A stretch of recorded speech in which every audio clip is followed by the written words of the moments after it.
but a whole bunch of other. It's a big story. So naturally, other people like Reuters, Gizmodo, Engadget, The Verge, Mashable, Slashdot, Bloomberg, CNET, and others reporting. Even International Business Times and a whole lot of tweets that T-Mobile investigates claims that hackers stole data from its servers, including phone numbers, names, social security numbers, and driver's license info related to just 100 million people. That's all. It's pretty much all of it. That's all their users, basically. It's about 1/3 of America, which is about all of T-Mobile's customers. So they're investigating, and hackers selling the data are claiming the hackers aren't investigating whether they stole it. The hackers are actually selling it. The hackers are selling the data and claiming it affects 100 million users, and T-Mobile's investigating the claims. Going a little slow there, T-Mobile. It's clearly it's already for sale. So yeah, if you're on T-Mobile, or if you were ever on T-Mobile, that would be the concerning thing. But I imagine later when Johan joins us, he's got quite a few connections to the hacker community, and I do as well. So I'll ping in a few friends and see what they have to say. Because normally, what these all get sent to hacker forums on the dark web where they sell this data. And the question is, how old is some of the users in those databases? So the next headline, I'm only very selfishly considering myself because a decade ago I was a T-Mobile customer. So the next biggest article at this moment is from someone named Julia Angwin on her blog Hello World, and it's a Q&A with Alex Stamos on Apple's proposed child safety features, his reservations about the company's announcements, and approach to child safety online. Earlier this month, Apple dropped a privacy bombshell after years of touting a strong commitment to privacy, and everybody's rightfully a little confused about the kind of 180-degree turn that Apple seems to be making here, or the seemingly contradictory turn. But boy, just the fact that this story is still the second biggest, ongoing drama tells you just how kind of taken aback a lot of geeks are by this unprecedented move by Apple. But this is all sort of foreplay leading up to either the September 7th or September 14th. It'll be one of the two, and we'll know very soon which of those it is.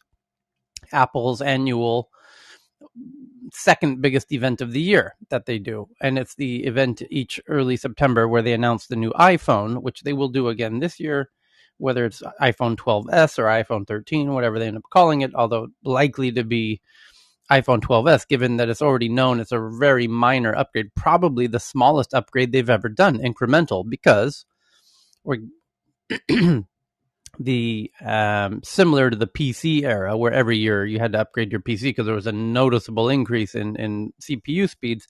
Now these upgrades in the smartphones are starting to become rather insignificant, rather incremental, and so this year the least noticeable increase in upgrade and kind of the hardware aspects of the phone.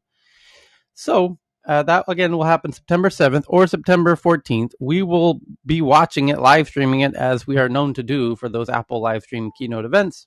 But the interesting part is now, what are they going to say about this whole big, phone scanning for child abuse imagery? Will it be addressed at all? Because in the past few years, they've made a whole big point at those Apple live streaming events to jump up and down and express their commitment to privacy. That's been their main game. That's been their big jam for the last few years at those events. So how can they not do the same this year?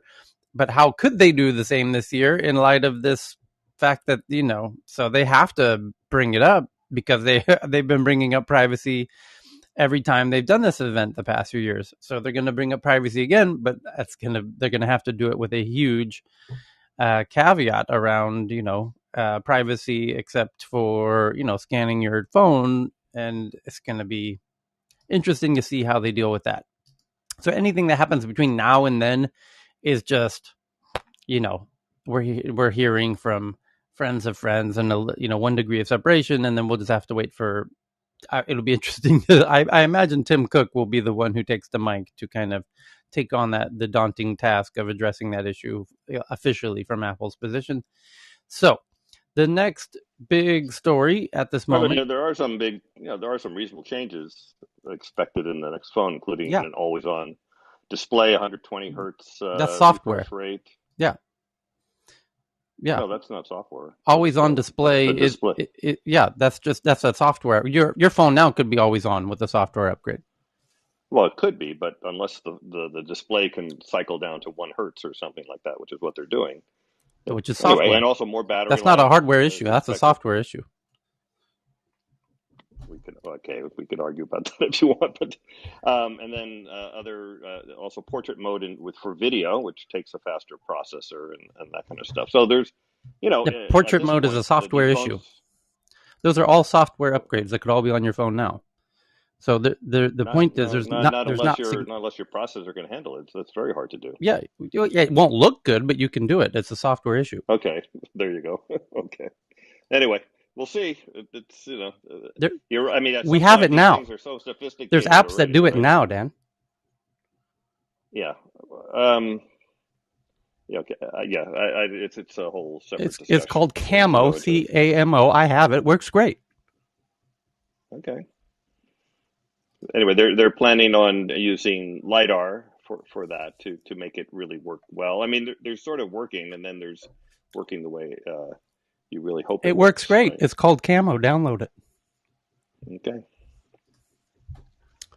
So very little hardware upgrade, as I said. It's already known what the upgrades are.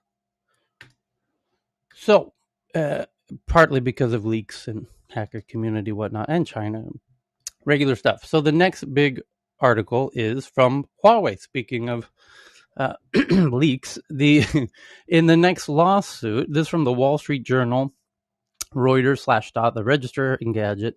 In a new lawsuit, U.S.-based contractor claims Huawei stole its tech and pressured it to build a backdoor into a sensitive surveillance project in Pakistan. And this is a whole new what amazing timing that this is happening while Canada's debating on whether sending Huawei's CFO back to America for extradition, and essentially a tech company out of Santa Ana, kind of Orange County, California, between LA and San Diego, is saying that Huawei was responding to a request for proposal from Pakistan. Pakistan wanted new tech for its police agencies, as they were calling it. And at least that's what the request for proposal says. And they're looking for new tech. And China thought, okay, well, we want to, and it's got it's like this massive money you can make if you can make this technology for the Lahore, which is the capital of Pakistan. If you can make the um, um, this technology that they want for the Lahore police department, quote unquote. And China says, oh, okay, well, technically we don't have the know-how to do that, but let's look around. And they found a hardware outfit called BES in Santa Ana, California. And they met with BES and said, hey, let's co-develop this together for Pakistan because they have a request for proposal. Can we do it? Yes, we can. Okay, this company called BES out of Santa Ana has the technical know-how to do it. We have the relationships with Pakistan, being Huawei, because China has now spent billions of dollars in Pakistan because it's one of their neighbors that can allow it to get through land routes to the edge of the Persian Gulf, essentially. So because they're already China and Pakistan are working hand in hand on a lot of huge infrastructure projects, hydroelectric dams and a massive deep sea port and etc. So Huawei is likely to win a request for proposal from Pakistan if they have the technical chops to make the solution that Pakistan's looking for. The problem is they don't. So they are partnering with this company BES out of Santa Ana, California, who does have the technical chops to do this. However, so Pakistan, Huawei is whining and dining this American company called BES. They find out where BES gets its parts from, learns all of its, do a lot of due diligence on it, learn everything about it, and then write, make the proposal to Pakistan. Pakistan accepts it. China goes and makes it without them, basically. And so BES is now suing.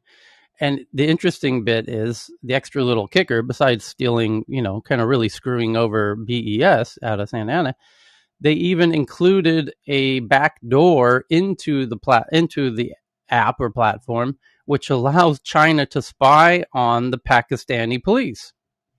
And that's what this whole article is about, in summary. And now it's just a big lawsuit. The question is, obviously the lawsuit is in the U.S. and Huawei is already in hot enough water with the U.S. With their CFO being extradited and whatnot, that they're not. I don't know how they're going to try and make Huawei pay for it. They don't have anything to lose at this point. Maybe we could get somebody that's more intimate about Huawei's dealings in the U.S. But yeah, we'll see how this breaks out. It says the allegations in the suit stem from a long-running legal dispute between the companies. Huawei hired BES to provide software and other services to help it win the rights to build Lahore's Safe City project in 2016. It eventually beat out Western competitors, including Motorola and Nokia. Yeah, no surprise. China's going to win every every request for proposal to Pakistan. With its bid of 150 million, according to the suit in BES's representative, the relationship soured, and Huawei sued BES in Pakistan, where BES also sued Huawei. Because BES decided, this is a really screwy partnership, so they were going to back out. Huawei is the leader in safe city projects. Pakistan has signed more agreements for Huawei safe city projects than any other country. Again, they already knew they were going to win it. They just needed the know-how to do it, which is why they brought in this BES company.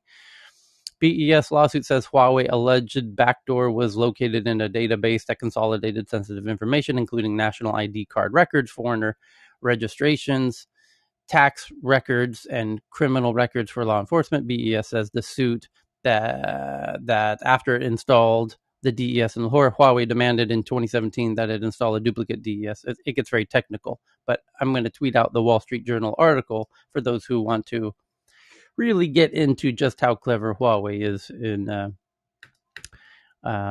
their dealings with BES. So kind of concerning that Huawei would do this, but it really doesn't help their arguments in the court case of just their very kind of lackluster reputation,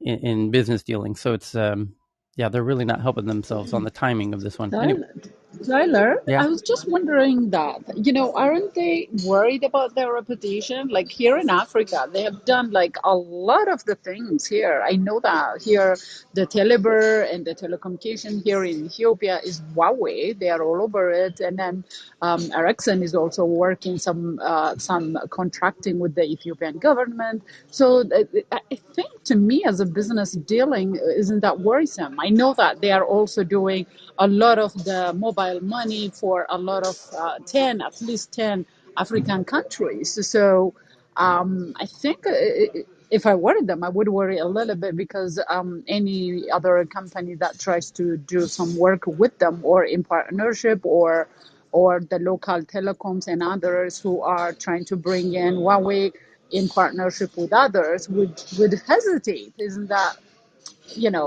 defeating the purpose of their own business dealings in other parts of the world? Yeah, it's a mess. It's Well, no maybe pun they're intended. It's a mess, Massey. it rhymes. Yes. So if who knows? But it's just really weird.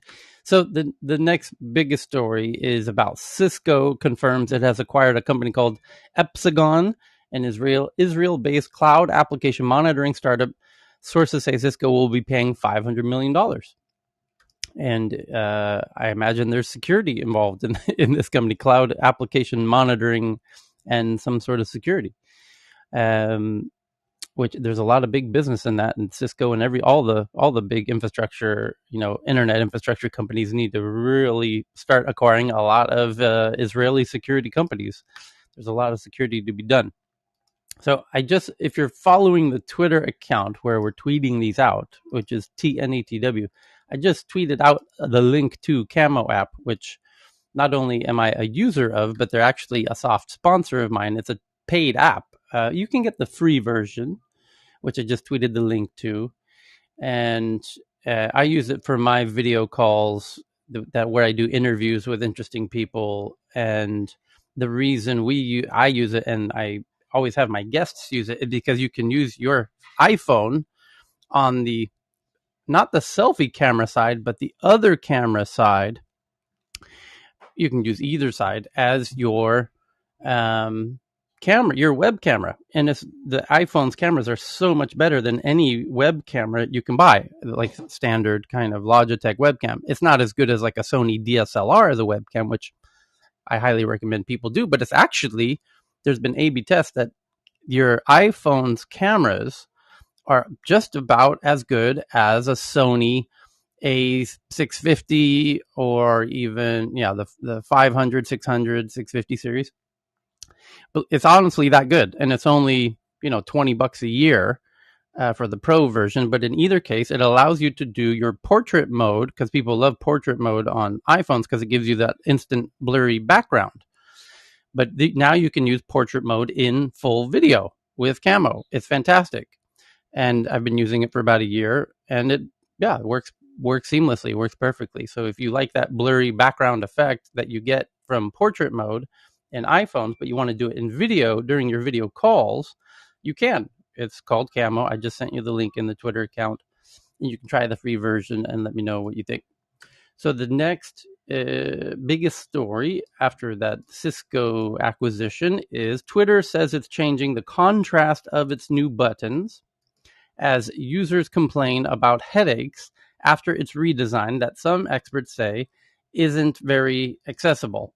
After teasing its new font in January, Twitter made some major changes to its website and app design this week, including making it more high contrast, essentially, which their intention is very positive, essentially, which was they're trying to make it more accessible for people, that have kind of color blindness or, don't have, 20/20 vision, just making the font more legible, making the buttons more legible, making everything easier. The problem is it got a little too easy, a little too high contrast, and it's causing people headaches.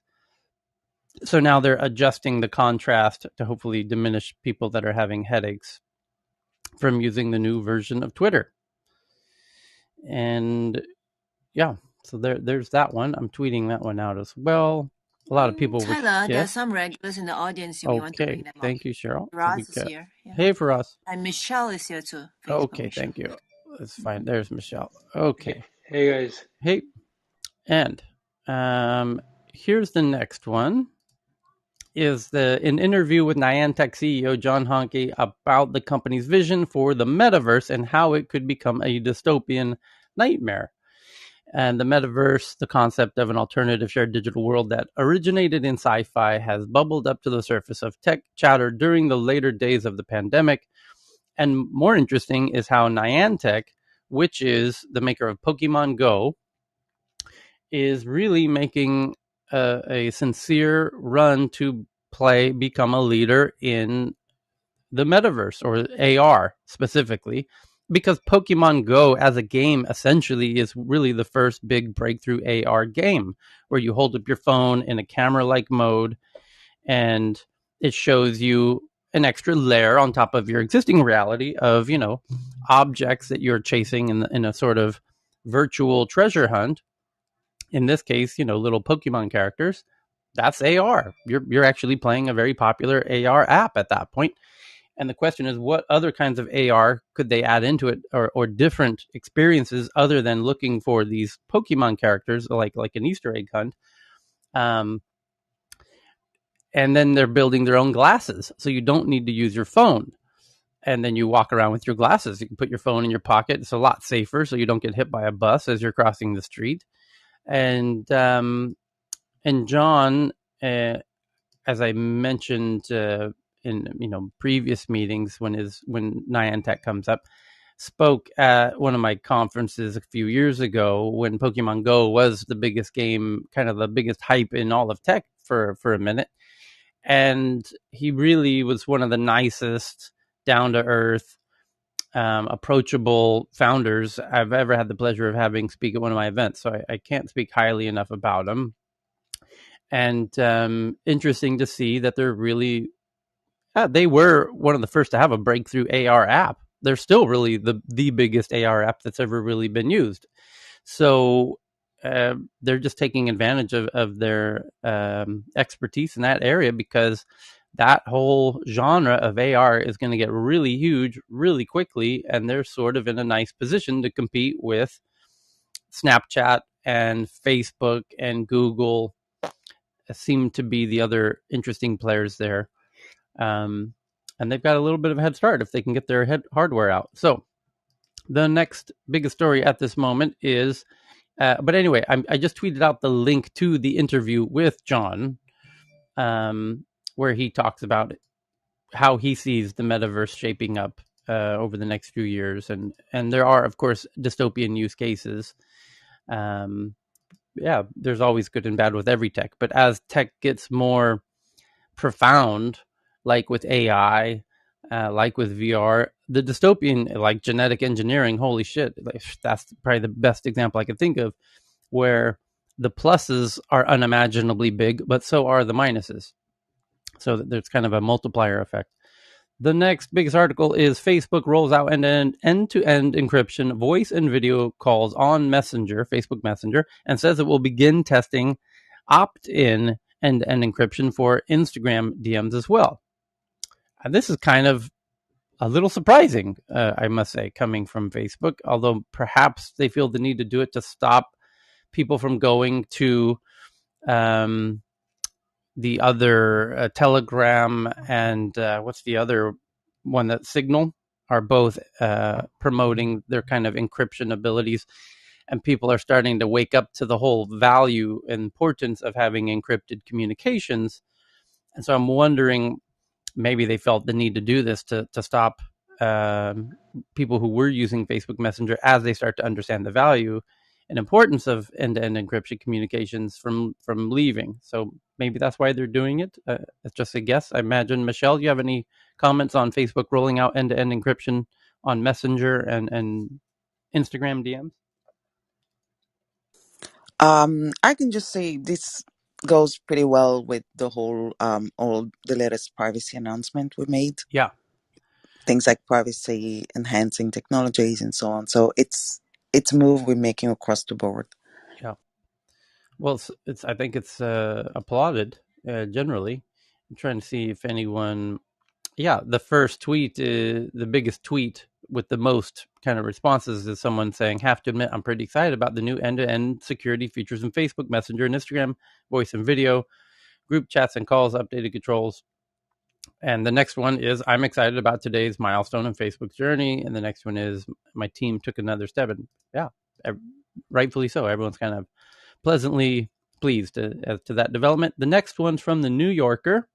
A profile of Images AI, a Twitter account launched by a music student in June that uses neural networks, including OpenAI's Clip, to generate surreal art.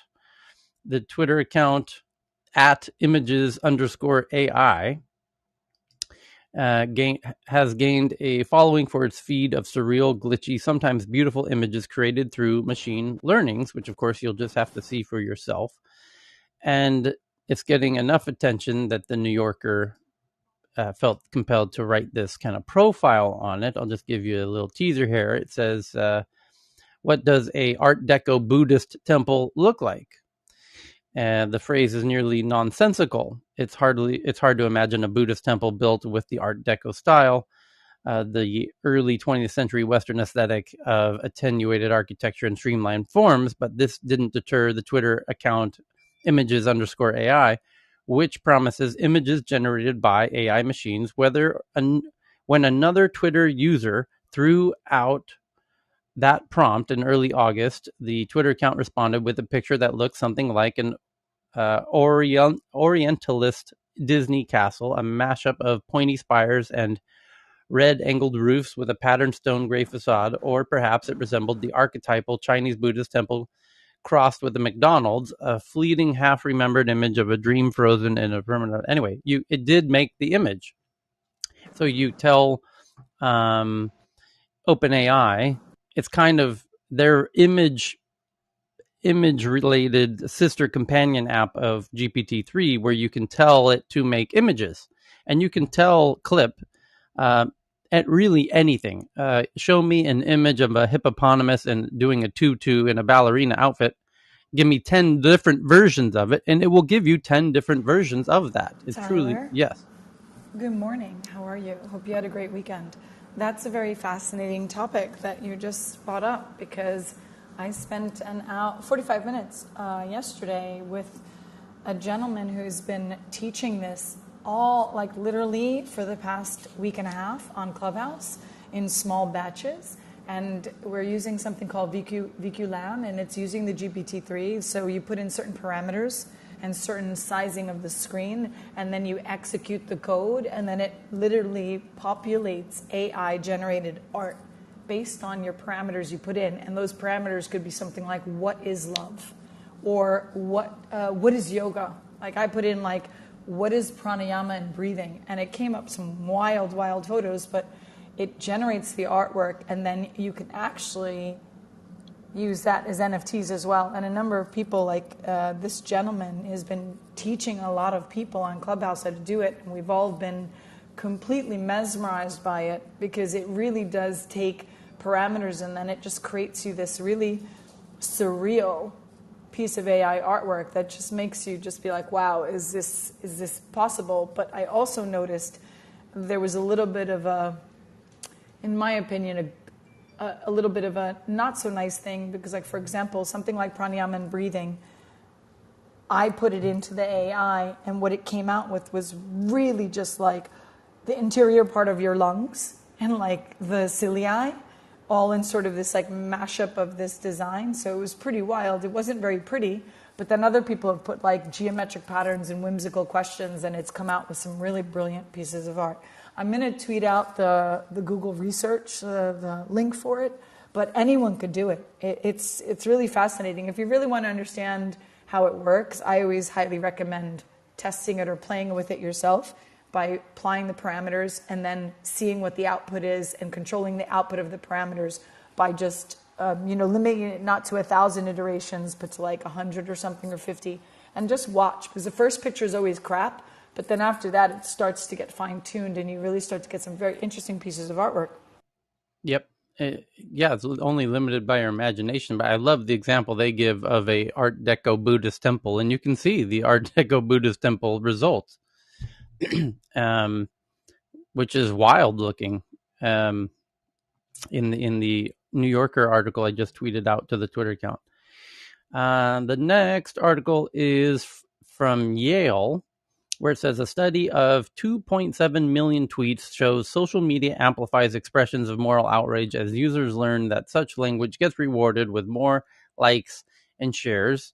Social media platforms like Twitter, and so essentially the algorithms are amplifying emotionally triggering, for lack of a better word, content, because that's what gets people clicking and responding and replying. Even if they don't agree with the article, they respond to it, or the tweet rather. So it's sort of algorithm deconstruction, and apparently emotional triggering content is what gets engagement, and then thus gets more viewed and causes more triggering, and it's implying, whether it means to or not, that the algorithms are playing a role in kind of causing sort of a bit of, agitation or increasing anxiety or division, in society or whatnot. So,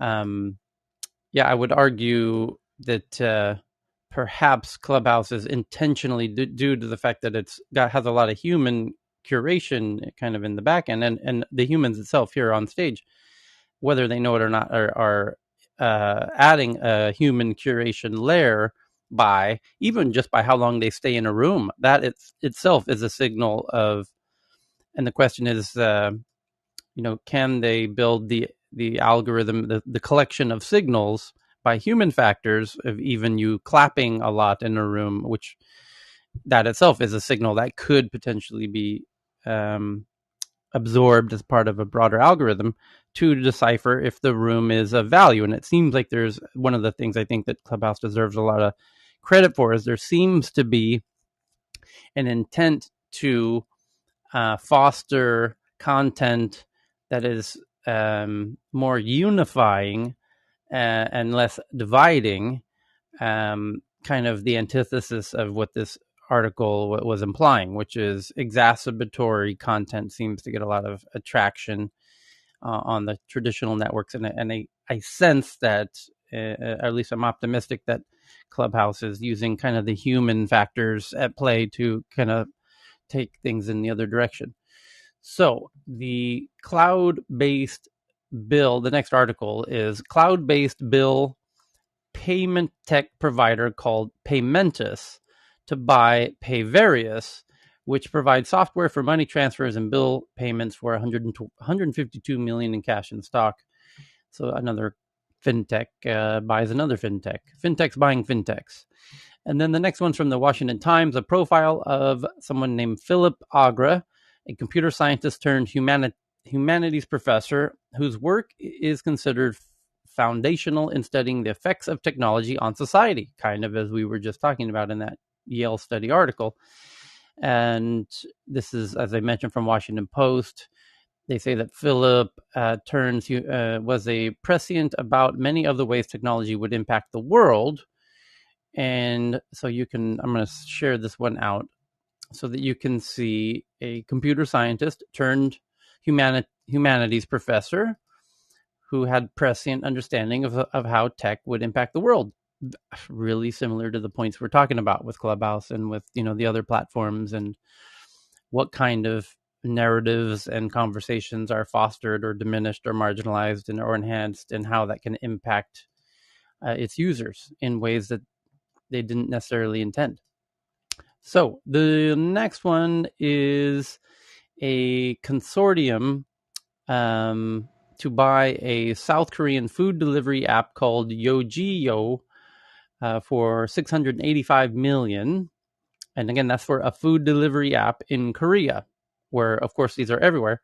Delivery Hero used to own Yogiyo, and Delivery Hero sold Yogiyo to meet regulatory requirements for acquiring Woowa. And so now that I guess that's why they're selling it to this other big consortium. So yeah, the food delivery thing is absolutely global. There was a fantastic video from Vice that I tweeted over the weekend, or yesterday rather, where a Vice journalist living in New York City wanted to know where all of the food on delivery, these delivery apps were coming from, and he traced the fact that about 30% of all of the quote unquote restaurants inside of these delivery apps are actually coming from one restaurant in New York City, and it was called Wong Wong or Ping Pong or Wing Wong or something like that, and it was a Chinese restaurant who now does 5 different Thai restaurants, 4 different Chinese restaurants, 3 Korean restaurants, 6 Japanese restaurants, a total of 20 different restaurants out of their one physical restaurant. So one kitchen. And while all of their neighbors in the surrounding area have closed as restaurants, he's never been busier, the owner of this Chinese restaurant. And and they sit down and interview him and eat lunch together, and they go over all of that. And then they go into Reef, which is if you follow us every day, that name might sound familiar. They are the partner that, this headline we had last week, Thursday, about Wendy's, which is a big a big hamburger franchise in America, like McDonald's. Wendy's is going to make, what was it, 70 or 80 cloud restaurants, which are actually trailers. And 700.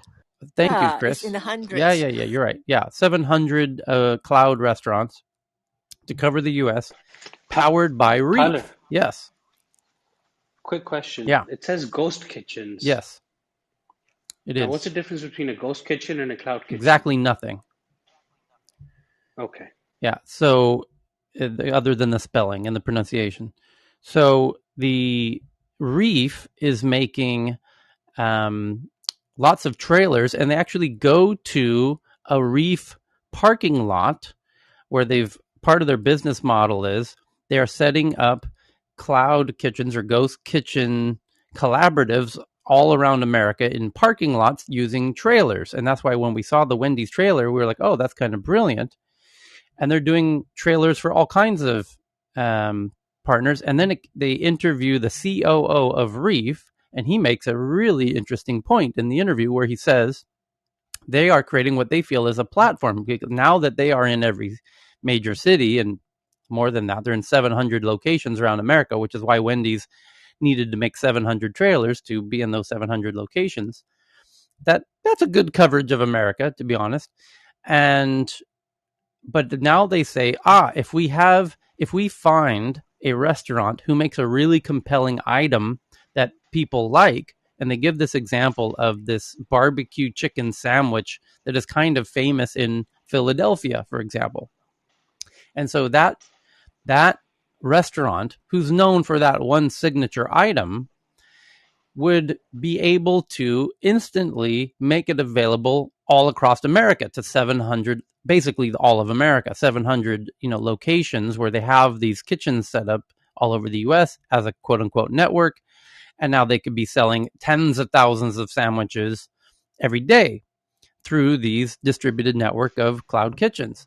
And this is a really wild concept, which is you could quickly, and they are trying to figure out who has the most fantastic loved items in each city, and then expand them across, their whole network. What a really interesting concept, because you really just Tyler, I think there is a difference. Yeah, go ahead. I think ghost kitchens apply to one brand only, one chain only, and cloud kitchens apply to various brands and various restaurants. Well, that will be true if people agree to that definition. As that's how language works. For the time being, nobody knows the distinct differences between those two words. They're being used interchangeably at the moment. But if some convention happens, as languages often do, those two words might end up meaning different things. In fact, there are other naming. They call it virtual cloud or dark kitchen or ghost kitchen. So, by the way, Travis Kalanick, who was the CEO, co-founder of Uber, when he departed or stepped down from Uber, somewhat not his own choosing, but he went into buy a friend of mine's company, well, a mutual friend of ours company called Cloud Kitchens, which is apparently the largest ghost kitchen company, cloudkitchens.com. So just to help you understand the confusion of the terminology there, Frost. So despite the company name being Cloud Kitchen, they are the largest ghost kitchen company in America at the moment, as is mentioned in this Vice video. So the whole idea of taking what is a very loved, like in San Diego, Roberto's carne asada is kind of our main jam down there. If anyone who grew up in the, North County, San Diego areas of, Solana Beach, Carlsbad, Del Mar, La Jolla, know just how renowned Roberto's is for their carne asada burrito. And even San Diegans who move up to LA 2 hours north, as I did, we take turns as San Diegans driving down to San Diego to acquire, coolers full of, Roberto's Mexican food and bringing it up for our fellow San Diegans who are living in LA.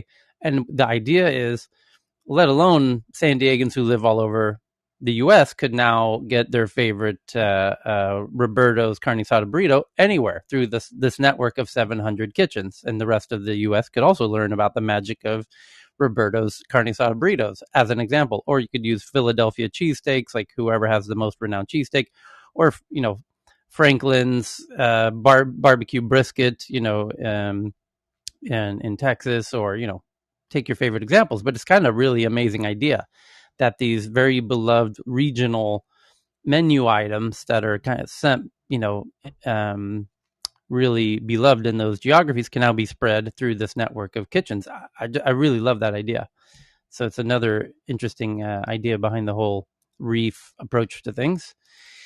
So other interesting articles is Chrono24, an online marketplace for new and pre-owned luxury watches, who I had the pleasure of spending a lot of time with in Stockholm like 2 summers ago, raises $118 million Series C led by General Atlantic. And yeah, the luxury watch market is kind of booming in the past few years.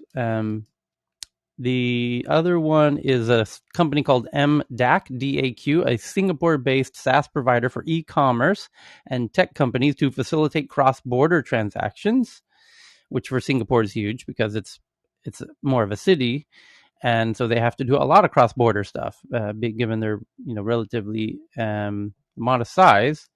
So that's another part of the reason why fintech and especially cross-border tech and remittance tech is so big out of Singapore, and they have a whole lot of international folks who live there from all over. So there's people from all over Asia and all over the world that live in Singapore. So it's not a surprise that they're becoming a global leader in cross-border payment technologies.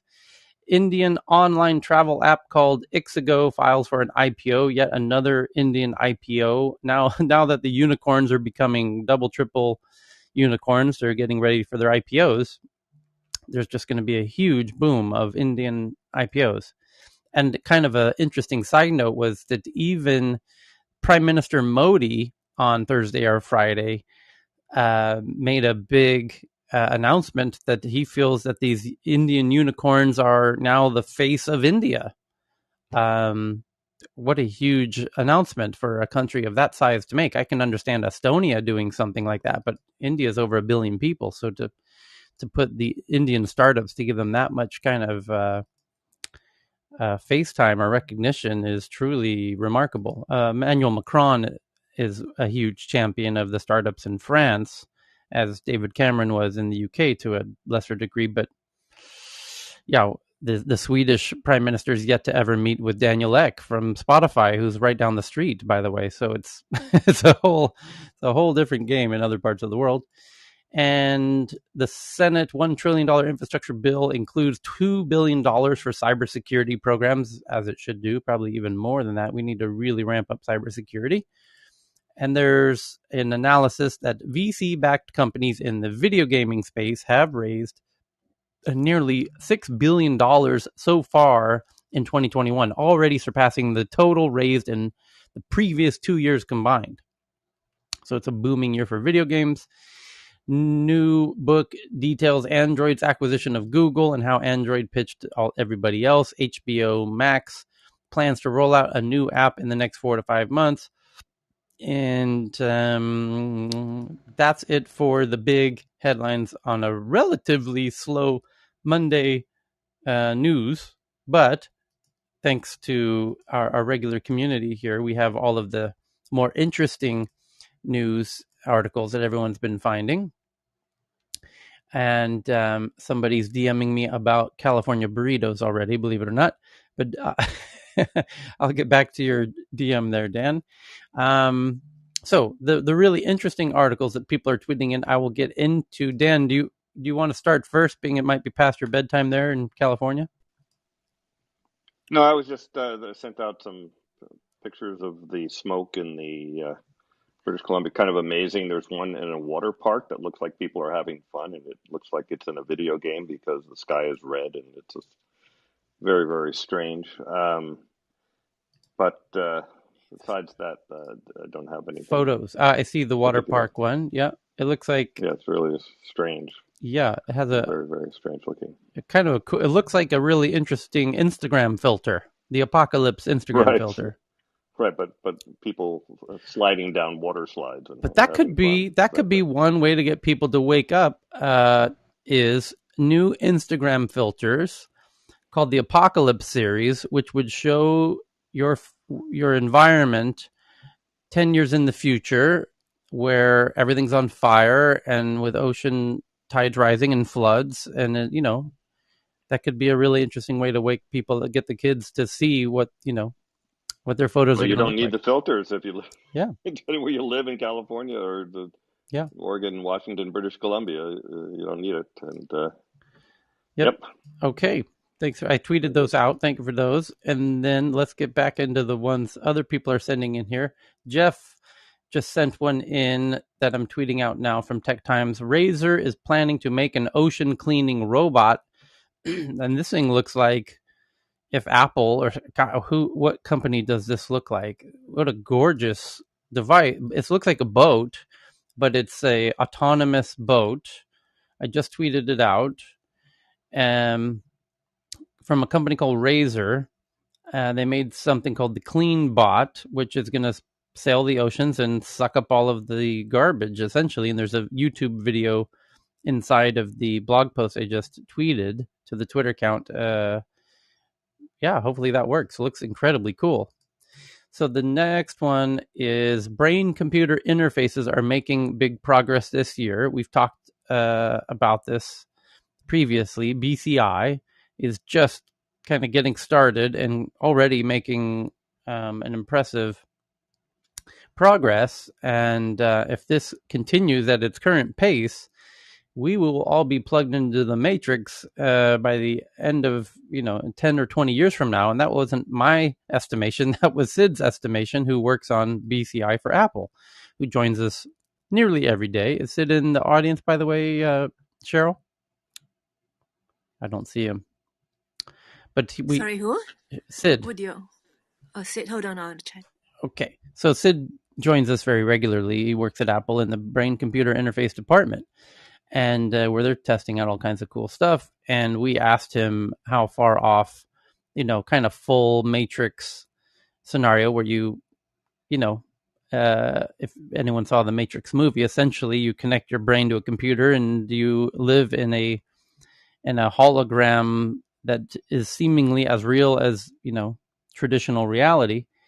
And he estimates it's between 10 and 20 years away given the current progress of things. But I'm tweeting out this article from VentureBeat, which talks about the impressive progress that's being made with brain computer interfaces.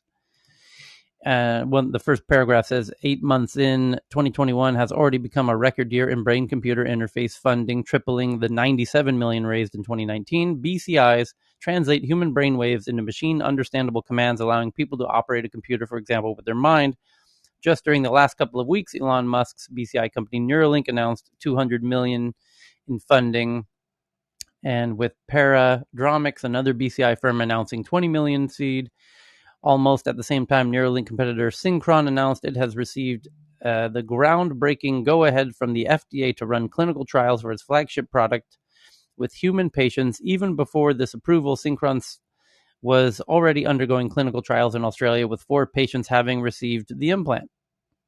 So already at the human trial level, Neuralink was doing macaques, if I remember, monkeys, essentially. So other interesting ones coming in. Gabby, you have one from about the Bank of Korea that CBDCs will be tested on Samsung Galaxy phones. The Central Bank of Korea is piloting a new digital currency with Samsung, which has huge market penetration in Korea because they're from Korea. So you can imagine that the smartphone of choice. In fact, Samsung, until just a couple months ago, was still the global leader in smartphones. They were number one. Apple was number 3, I think, and then Xiaomi just surpassed Samsung in June and July as the leading smartphone manufacturer in terms of number of units each month. But anyway, Samsung in Korea is obviously the leader, and very clever of the Bank of Korea to partner with Samsung to roll out their digital currency. So that could be a really expedient kind of rollout or in Korea.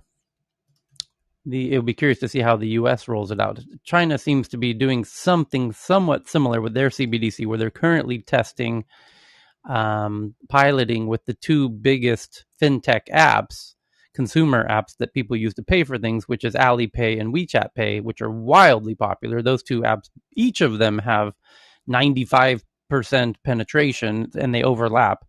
But that's one way to get your digital central bank digital currency adopted very quickly is, whatever is the digital payment system du jour, just piggyback on top of that and replace its current infrastructure with the state central bank digital currency. I'm really curious to see what how America will develop in this regard. The EU is also making progress with their digital wallet, but it'll be interesting. They don't really have the ability to force their technology companies to implement their CBDCs in the same way that China does, and they don't have the singular kind of mega player as Korea does, where it's just an obvious choice to use Samsung in this regard. So, yeah, we'll see how it shakes out in the EU and in the US. Evan has one from Singapore about the floating solar farms to tackle climate crisis, which we see quite often. And every time people see these floating solar farms in Singapore, they always tweet these in. It seems Evan's now seeing these as well. They're kind of beautiful in a way from the bird perspective. Dan, you have a thought on the Yeah, floating solar farms? well, no, I think they're pretty cool, and um, the water helps keep the cells cooler, which makes them operate more efficiently, and they can stop evaporation. So and of course it's unused land. It's not land, so it's actually really good all the way around. But I also forgot two other things. I did tweet out to Tech News earlier, I guess an hour ago, some charts on how much energy of each type is used in the world over time, over the years, and it just gives you a very daunting look at the amount of fossil fuels we use versus the amount of renewables that we're generating now. It just gives you kind of a feel of the task ahead of us, and it just takes your breath away a little bit when you look at it. And there's another thing. Earlier this morning, we had Climate Chat Club where we talked about what we need to do now in terms of climate policy to address climate change. There's so much talk about, recently about the IPCC report and the terrible news of the science and the hole that we're in, and then a lot of other talk, and we kind of lose track of what needs to be done. So I'll retweet that in about a minute under Tech News Around the World, a list of climate action we can take, and it all sounds quite reasonable and very doable, something we actually could do, but we're losing track of sometimes what we need to do. So I'll send that out as well. So those Okay. are two more things. Okay. Thanks. Huawei accused the suit of selling data backdoor. Okay. Moving on with other headlines. Somebody want to have one they want to make sure we jump in with? I've got this one from Nigel, who joins us in the audience from The Guardian. The headline reads, Spain launches inquiry after dams drained for profit amid heat wave. Spanish power company drained reservoirs to produce hydroelectricity while prices to consumers were at record highs. That's unfortunate. Apple sees rise in departures from Apple Health and iCloud teams. Oh boy. You know what that means. You know why they're leaving the iCloud team, right? If you've been following the development about that's where they're going to be scanning the photos is in your iCloud. And somebody predicted this, not in this room, but a journalist or a opinion thought leader said, and in fact, they were a developer who had a blog that says, this is really interesting because a lot of the people who work at Apple because they fundamentally, ethically appeal to Apple's very strong stance on privacy, which they were unique in having prior to this, child abuse image scanning scenario that's currently unfolding. And when you have this antithetical 180-degree turn, you're going to kind of disenfranchise some of your core team who joined you. And as this developer blogger was saying, that a lot of the people who are working at Apple, because of they believe in the mission of privacy, and they're even working for a reduced pay than they could at other companies because they believe in the mission. And now that Apple's kind of, one might argue, challenging their traditional approach, this headline now that Apple sees a rise in departures in the iCloud teams, there I would be interested to see journalists speak to those team members who are leaving and try and get them to give some quotes. That would be truly interesting. From this article, it says Apple's teams working on iCloud, AI, and health are apparently seeing more employees departing the company, according to a report. With the lack of optimism and Apple's back to office strategy alluded to being reasons behind the staff shrinkage, 3 Apple teams have seen their headcounts go down recently, with there being an increase in the number of people leaving Apple in favor of fresh pastures. The exits include a few high-profile names from the health and iCloud teams, which could potentially hurt development in each group, according to Bloomberg. Mark Gurman reports, and that's the blogger I was referring to, who writes for Bloomberg typically. But Mark reports Health AI research chief Emily Fox is leaving Apple for a position at a university later in 2021. Meanwhile, former Netflix platform engineer Ruslan Meschenberg has apparently left his role leading Apple's team working on cloud infrastructure in favor of Google. Gurman offers a number of reasons for the departures, including how it's plausible that after onboarding an atypically high number of engineers, an increased rate of employees quitting can be expected. It is also theorized that Apple's push for employees to return to the office in October could be another reason. Apple management has been especially keen to bring back employees to offices despite pleas from employees asking for a more flexible arrangement. A third reason for the departure could be because employees are less optimistic about their work. This includes Apple's health team, which has apparently struggled with its own internal issues, while others clamor for new Apple Watch sensors, such as for blood sugar monitoring. A lack of optimism was previously raised by Gurman, who reported teams working on the Apple TV being pessimistic about the company's living room strategy. So there's that, and I tweeted that out. Thank you to Renjant for that one. And this is what a perfect lead. This is honestly pure coincidence. The next article from Poppy the headline is The Quitting Economy. More than a year into the pandemic, workers are burnt out and fed up. They're resigning at record rates.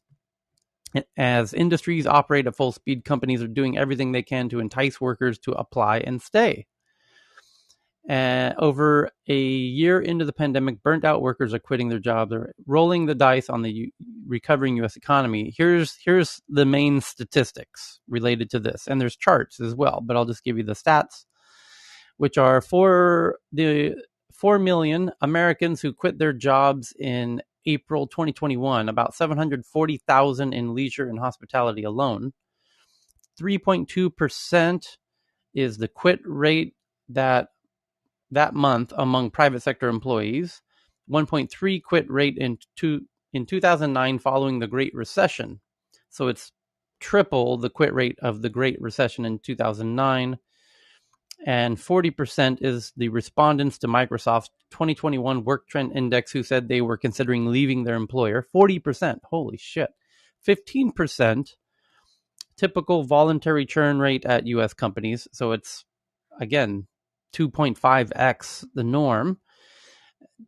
20% or 19.5% share of Americans who are retired, up from 18.5% at the beginning of 2020. 1 in 5 health workers said they have at least moderately considered quitting because of COVID-19 stress. 71% is the number of Gen Zers who said they'd consider quitting if they couldn't bring their pet to the office when it reopens. 6 months worth of 6 is the number of months worth of savings that most experts suggest you have on hand for what some call a fuck off fund before quitting a job. That's a technical term, apparently, with economists. So this is from an article called The Quitting Economy that I'm tweeting out now. And that raises the question, where will people go and what will they be doing of these 40% of people who are entertaining the idea of quitting completely? I would love to hear guesses as to where people think people might be going if they leave their traditional employment. My theory is they're going to move to Southeast Asia and build farms, off-grid farms, and but I'm biased. So anyway, But Tyler, yeah. this is Vinay. Hey. I personally know of at least about 8 or 9, small number of IT professionals and technology professionals from the US of Indian origin coming here and doing startups and living a very chill life. So, yeah, that's the other thing as well. So, I and I think, know a couple of Japanese Americans who moved to Tokyo now. yeah, I think people just the overall pace of things have slowed down during COVID, and that is becoming the new norm. Is a lot of people don't want to go back to the faster pace.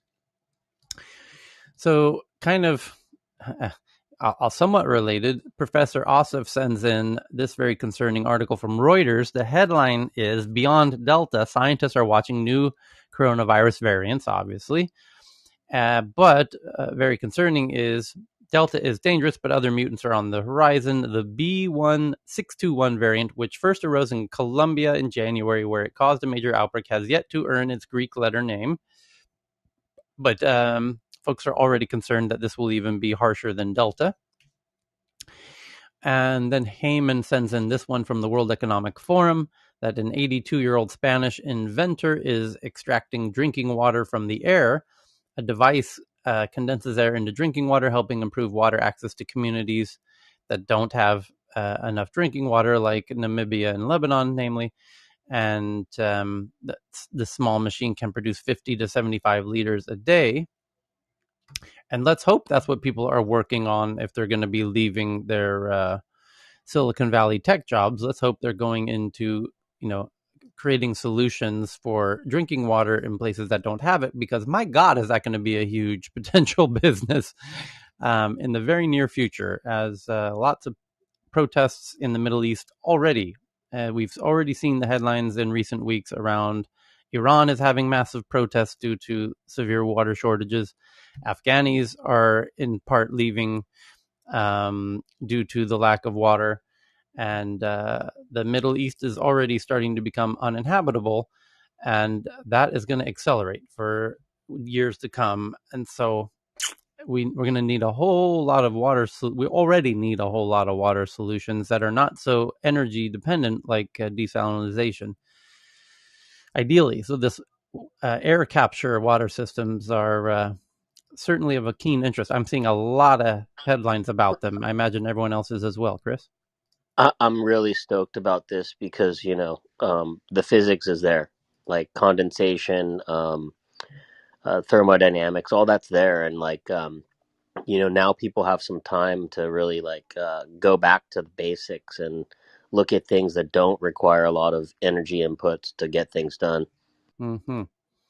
So Evan has this one about 6G. We're just barely getting on to 5G in most of the world, and still a lot of the world hasn't. But 6G project strikes technology partners with Japan and Singapore during a visit to Asia Tech. Representative of Finland's 6G flagship research and development program reached an agreement in July, and yet as kind of consumers are just onboarding with 5G, the 6G is already underway in terms of the infrastructure development. And then Evan sends in this one from NBC News called Easy Money, How International Scam Artists Pulled Off an Epic Theft of COVID Benefits. Russian mobsters, Chinese hackers, and Nigerian scammers have used stolen identities to plunder tens of billions of dollars in pandemic aid, officials say. And Evan sends in this one from the Next Web out of Europe. And the headline reads, China's Wu Dao AI claims to be 10 times bigger than GPT-3, and it can sing. Researchers at Beijing Academy for AI recently unveiled 1.75 trillion parameter multimodal AI system. And Dr. Fran sends in this one, which the headline reads, virtual reality gaming offered as a unique way to help people overcome mental health. A unique collaboration between a mental health organization and a VR gaming company has been set up to offer residents mental health benefits.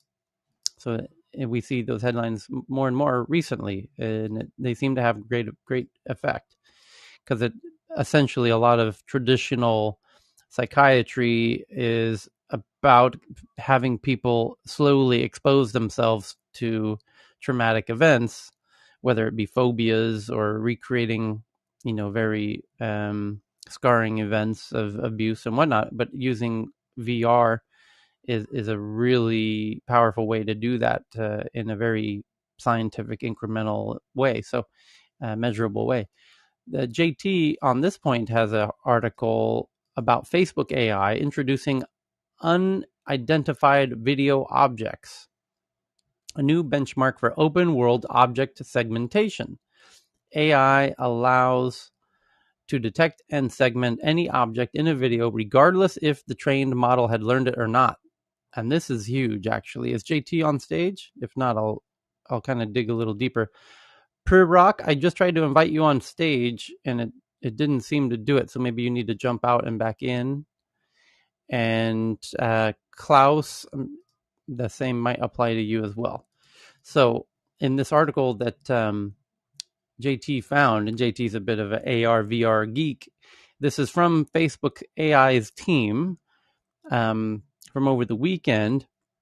And what it's about is what's called UVO, unidentified video objects, kind of like UFOs, but UVOs. Unidentified video objects is things in a video or in AI or VR that the algorithm doesn't know what it is, but has to do the challenging task of figuring out what it is. That's called object detection, basically. And so it says, over the past few years, object segmentation has become one of the most active areas of research in computer vision. That's because it's key to correctly identifying the objects in a scene or understand where they're located. As a result, researchers have proposed a number of difficult approaches for segmenting objects in virtual scenes. So, because it's essentially a 2D environment, it has to understand the edge of the objects and then figure out what the object is and how it's moving and behaving based on assigning it a label of what it is. It understands, oh, that's a dog in that video, so it's likely to move this way. So anyways, these state-of-the-art models work well under closed world assumptions, which is a computer vision assumes that an object a model sees must belong to a predetermined list of object categories. Put another way, the model already knows which concepts it should detect and segment during training as well as deployment. But in real-world applications such as embodied AI or AR, there are countless object concepts that models have never seen or learned, such as those outside their predefined dictionary. Since it's not feasible to train a model on all these open world unseen objects, models generally struggle to segment every object they encounter. For example, if there are no trombones or shuttlecocks in a model's training data, it would do a poor job of identifying trombones or shuttlecocks in new imagery. When that's the little, like the tennis ball of playing badminton is a shuttlecock. Anyway, so people, on the other hand, can detect unfamiliar objects. UVOs are now figuring out how to do the same, and there's a video of how it works and why it matters. And this is of critical importance to autonomous driving, obviously, because your car needs to know every object and how it's going to behave before it does behave. And so this is a very important field of kind of tech research. But this video inside the blog post is truly fantastic. So it's totally worth checking out the tweet I just twatted on Twitter just for the video in the Facebook article alone, where it recognizes almost every object in the video in real time with different color codings and everything. The next one from Amay says, Fortune raises over $1.3 million in NFT sale of its latest issue cover. The business magazine raised 429 Ethereum, or ETH, from its first ever non-fungible token collection of its latest crypto theme cover. And that's probably more money than they've ever made in any article in their history. Tyler, this was a very interesting one as well because the most recent article, which just came out 23 hours ago, which I had heard about and I was going to ape in, but I didn't. Time partners with Cool Cats NFT project. Business Magazine Fortune NFT sale raises 1.3 million. This was it. This was the Cool Cats project. This weekend there was a Twitter space last week, and it just blew Cool Cats out of the water. And literally the floor of Cool Cats was something like 0.05. And after Time Magazine linked in with it was the floor was 1.5 ETH. So it's really, NFTs are really driving the understanding of how to navigate in this space and also understand art. And, going back to what Cheryl had said last time as well, of course we have to be very conscious and aware of it, of course, but you will have those artists that will have their heyday right now because NFTs are becoming super, super interesting for so many people. And you now start to see, and I think we mentioned this before, Tyler, I believe that what's interesting is when the Asia market comes in of artists, like, Japan, Tokyo has a huge underground artistic community. It's very, very, very, very powerful. And they're just dipping their toes in now. So like they're doing their NFTs, but they haven't made the full-fledged entry in. And I think there's one young lady on here as well who has an amazing artwork that I've been stalking her for about a few months called Susie, and she's from Singapore. And wow, she is dropping artwork every day, and her work is brilliant. So, I think there's a huge number of artists that will still be coming in the space, and you're going to see a lot more articles and a lot more collaborations like this going forward, I think. Yeah, and just also it's worth noting, Bitcoin itself tends to trade on rather it stays rather true to technical trading principles. Let's put it that way. So this bounce that it had at the 30,000 USD support point, where it's now gone up to 48,000 or so, itself is now at the top of a down trend line, where if it breaks through this kind of down trend line, it's likely to go back up to 60, honestly. So if it gets above 50, it'll probably go to 60. Just looking at the technical trading pattern of that chart. So anyway, the next article is from Gabby about face pay, no hard money or card needed. Where in Russia, Moscow Metro now enables face pay biometric tech. So it knows not only who you are, but Russia not only knows who you are by your face, it's also connected to your bank. Where China is the other country that has face pay enabled. I'm not aware of any others. And but interestingly, both China and Russia have rather advanced or well-developed facial recognition technologies. SenseTime in China and PimEyes in Russia, and now they're being used to authenticate you for your payment, in this case at the metro in Russia, which I actually kind of love that use case because you just walk through and it just charges your account, right? It allows for everyone to just go through in a much faster way. At that point, you barely even need turnstiles of any kind anymore. So, quite interesting indeed. Although obviously there's dystopian use cases when your government knows your face and your bank account. So the next one is from someone in the audience who sent in a tweet from a guy named Jack on Twitter, @Jack, who he had a tweet where he says 32% of Nigerians own Bitcoin, the highest percentage in the world. And I found something interesting that no one else seems to have found, which is this guy, Jack, this mysterious figure with 5.6 million Twitter followers. He responded to somebody on Twitter. It wasn't his own tweet. It was a response to someone else's tweet where they were saying, that if Twitter were to adopt Ethereum as a sort of payment, that it would benefit Ethereum more than it would benefit Twitter. And he says, I agree, but what about adding Lightning to Twitter payments? And then again, just he's done this now twice in the past week, where he did another one. That was the first one, where he's implying that he's going to add Lightning to the wheat. What's his fintech? Square has an app called Cash App, and Cash App does have Bitcoin. And if they used this Cash App as a wallet for Twitter accounts, but what if they enabled, they would make it cumbersome, because traditional Bitcoin would be kind of have a bit of friction for the amount of volume that might occur there, but Lightning might be a solution to that. And he did express his fondness for the Lightning wallet called the Mun wallet during his video with Elon Musk a couple weeks ago. And now on Twitter, he's even kind of letting the cat out of the bag by implying that they're going to add the Lightning to the Cash App to enable Bitcoin transactions between wallets for all Twitter accounts.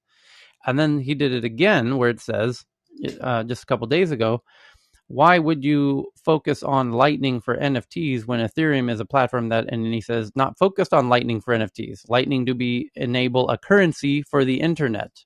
He just tweeted this out over the weekend. So again, making it even more abundantly unambiguous, abundantly clear.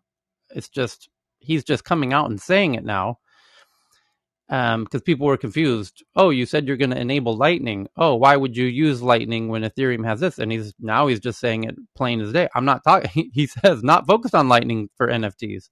I'm talking about Lightning to enable a currency for the internet, which he has Twitter, he has Cash App, and he's talking about enabling Lightning.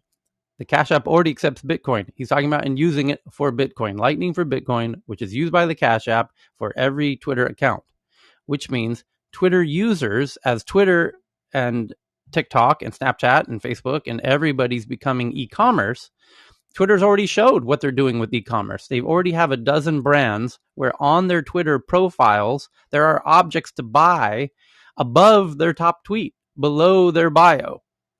Right. They've now created a space, a little store, in fact, a swipeable carousel of objects between the bio and above the top tweet. It's a swipeable carousel of purchasable items without ever leaving Twitter that they're now piloting with a dozen retailers.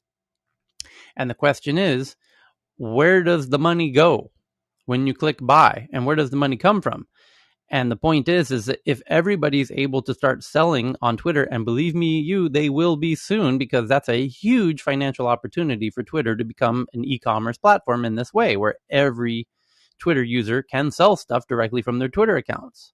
And by the way, they could sell access to their private content, which is basically a direct competitor with OnlyFans, which is quite huge as well. That's basically the new porn industry, is porn stars selling their quote unquote exclusive content directly to their fans, with only just a small percentage transaction fee being taken by the platform. In the case of OnlyFans, or in this case, Twitter.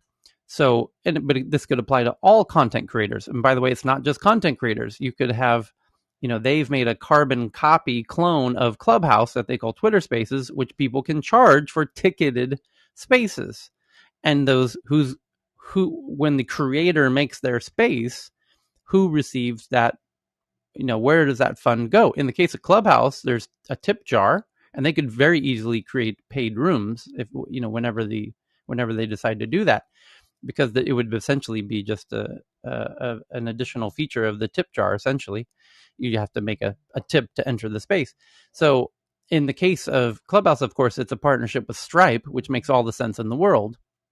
And because Stripe is incredibly secure and easy and frictionless, and rather surprisingly powerful and easy to implement into an app like Clubhouse.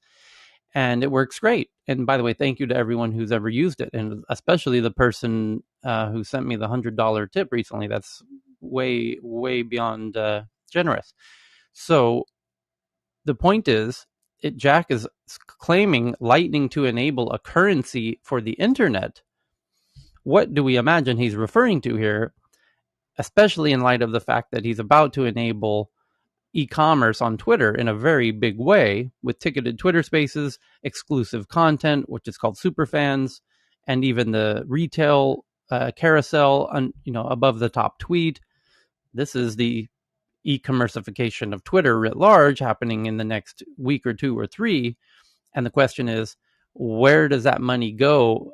The seller of that content or goods, how do they receive it? He already has the Cash App. Why would he connect it to your actual physical bank of Bank of America or HSBC, or when he would obviously prefer that you use the Cash App? That's his fintech company.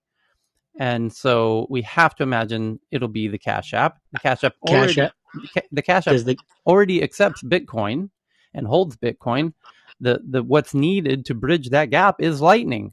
And so when he's tweeting over the weekend, Lightning to enable a currency for the internet, I think it's pretty obvious where this is going, because if he does do this, this could have nice upward price impact on the price of Bitcoin. If Bitcoin is now going to become a currency of the internet, which is enabled by Lightning, and if he's the one in control of making that decision, then would he not start buying all the Bitcoins he can, knowing he's going to acquire all the Bitcoin he can afford to acquire, which is, I don't know, a couple $1 billion worth of Bitcoin, knowing he's going to announce, hey, everybody, Bitcoin's now the default currency for all Twitter accounts through the Cash App. Have fun, everybody. That will cause price of Bitcoin to go up noticeably. And now he's just spent maybe that's what's driving the price of Bitcoin up now, is that he and friends of his are acquiring tons of Bitcoin in preparation for that announcement. So Tyler, I was gonna ask you, does Square have its banking license? It does. Oh yeah, it's on like Donkey Kong now. Then Totally. because they want the deposits. Those deposits, especially if you can go to the Fed window, equal a tremendous return on investment. So yeah, it's interesting to consider what's cooking up over there, and yeah, we'll see. Yeah, like at a 5% reserve ratio. By the way, that's a 20 to 1. That's a 20 to 1 money generation. Yeah, So Amay will recall. I know Cheryl will recall. I was in a room with Twitter's chief financial officer named Ned. And I asked Ned this question. I said, Ned, it looks like Twitter, and Cheryl, how long ago was this? 4 months ago? Maybe 5. Yep. Yes, that's right. And I said to think Ned, Twitter Space just came out. yeah, I said, hey, Ned, yes, you're right. They had greenlit me to be one of their first 1,000 Twitter Space pilot users or testers or whatever. And Ned came into my room, and he's the chief financial officer at Twitter. And I said, hey, Ned, it looks like, clearly you're going to copy Clubhouse, and clearly you're going to go into social commerce, which this was before they made any of their announcements that they were going to do it, but it was just obvious based on what's happening in Asia that they're going to have to do this.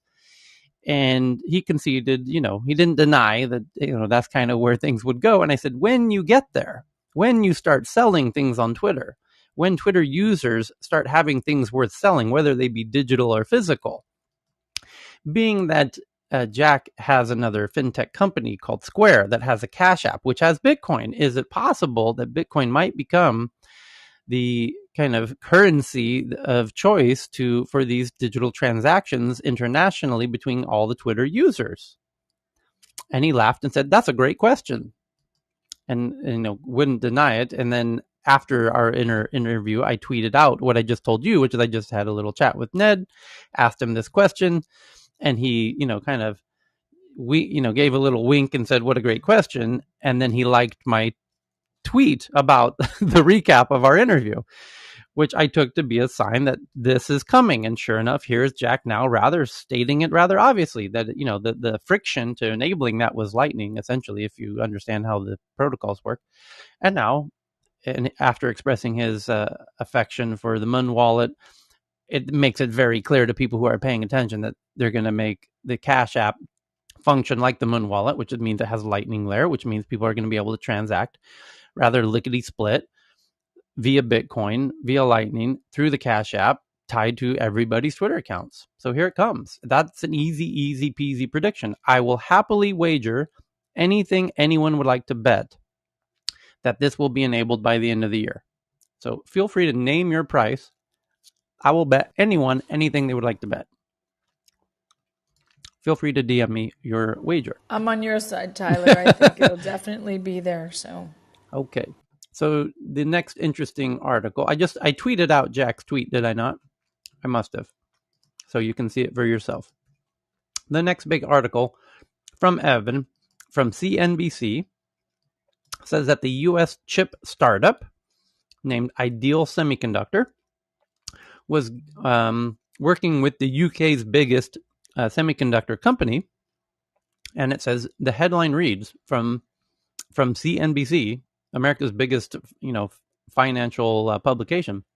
U.S. chip startup Ideal Semiconductor says it worked with UK's biggest semiconductor plant, and all of that came to a quote unquote screeching halt as soon as the Chinese company took over the UK company.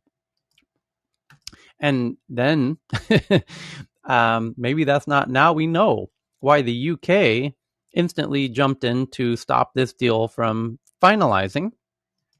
And maybe they got tapped on the shoulder by America, who in turn got tapped on the shoulder by this American startup that now that the Chinese have acquired this UK semiconductor company, they're cutting off all business with US clients. And maybe that's why the UK is now stopping that deal.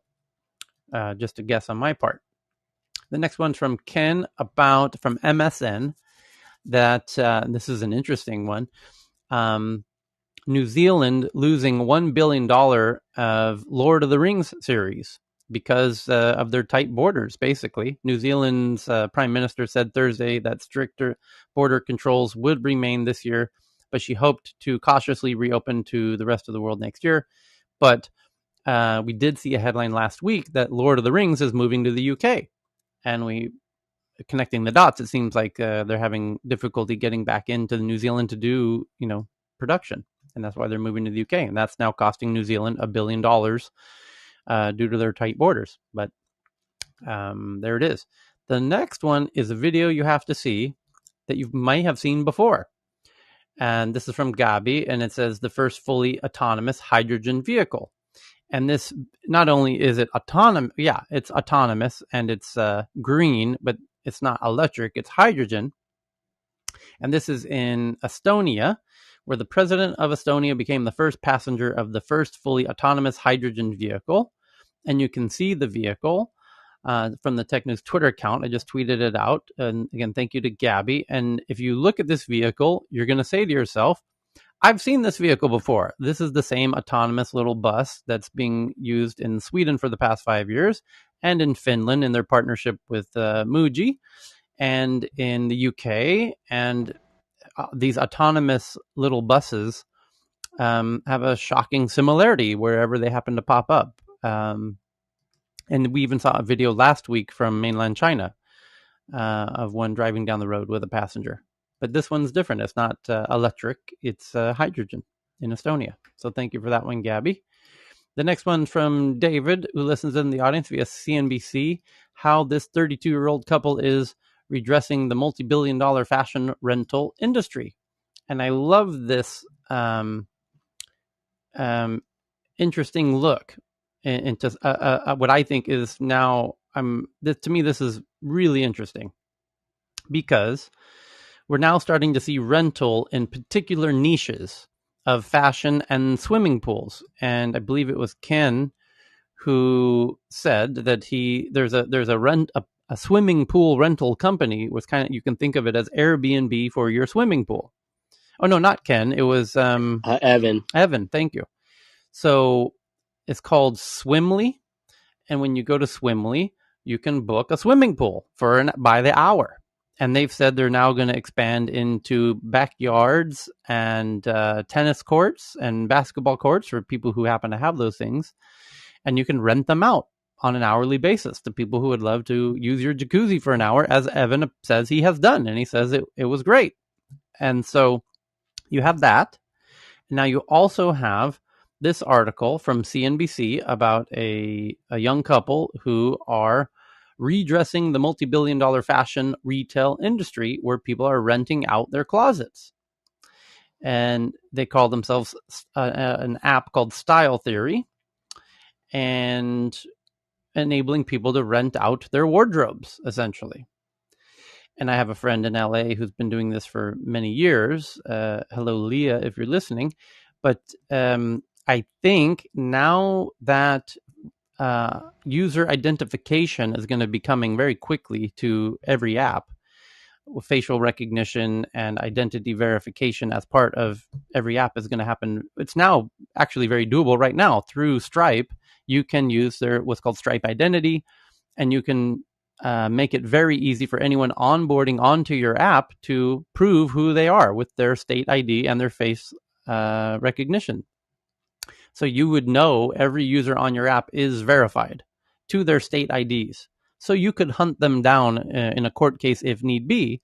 So if you are like this this couple in this article, Chris Hallam and Raina Lim of Style Theory, if they were using Stripe Identity, they would know the identity of every one of their users. So when they are using a garment or renting somebody else's wardrobe items, if something were to happen, they could hold them accountable. That's quite new, actually. That used to be incredibly difficult to do. You would have their email and their first name and last name, but to prove who they are was technically very challenging. And now it's incredibly simple. So I think the combination of that technology of identifying users very simply through Stripe Identity and other competitors, which there's a few now popping up, one out of Sweden that we highlighted 2 weeks ago.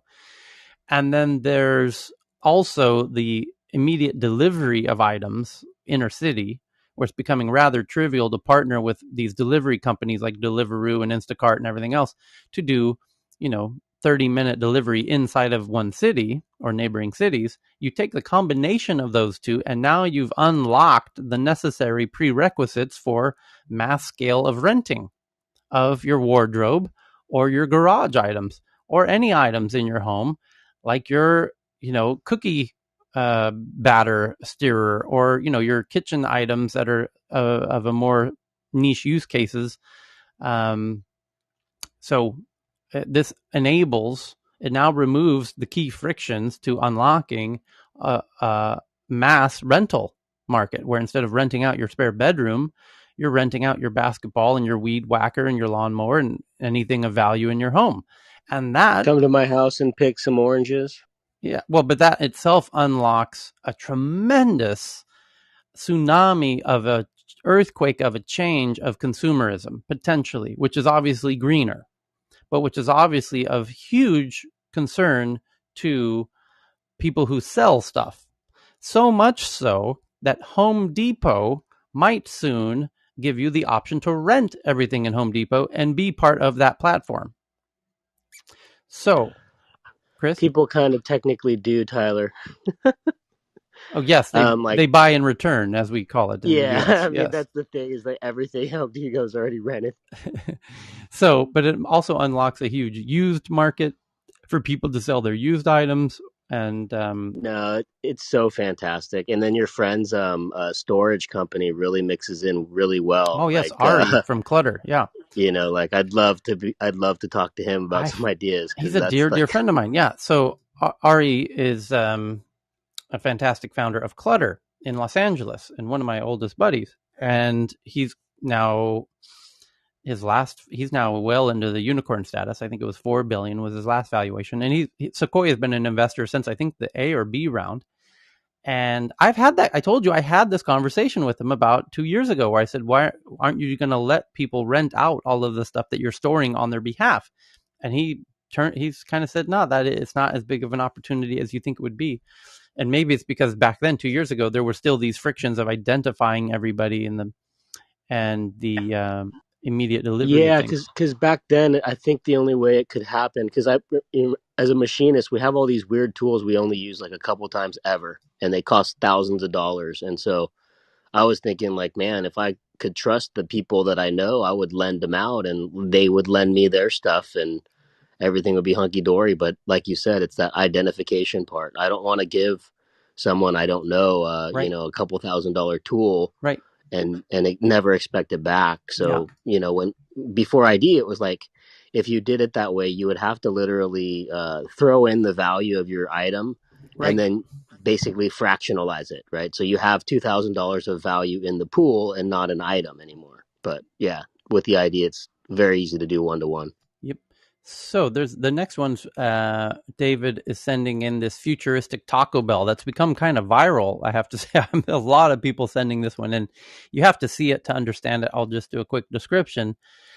Um, Imagine a new whole format for fast food, where imagine Taco Bell, which is basically like pulling up to a toll booth on a highway where you have 4 lanes and the cars all pull up, but instead of paying a toll booth operator, you're just, scanning a QR code to pay. And then above you, while you're paying, is the kitchen. And then they use some way to send your order down to you. So the kitchen is above the toll booth, so to speak. So they could have 4 lanes of drive-through with the kitchen above the drive-through. It's really cool looking. And then the next one is from Craig Nielsen in the audience. From the New York Times, the headline reads, "Small towns grow desperate for water in California. The drought is revealing for California that perhaps even more than rainfall, it is money and infrastructure that dictate who has sufficient water during the state's massive droughts." And that's true. And people are going to learn to become water self-sufficient in the near future, in many parts of the world, California as well. So interesting article from the New York Times, just shared that one.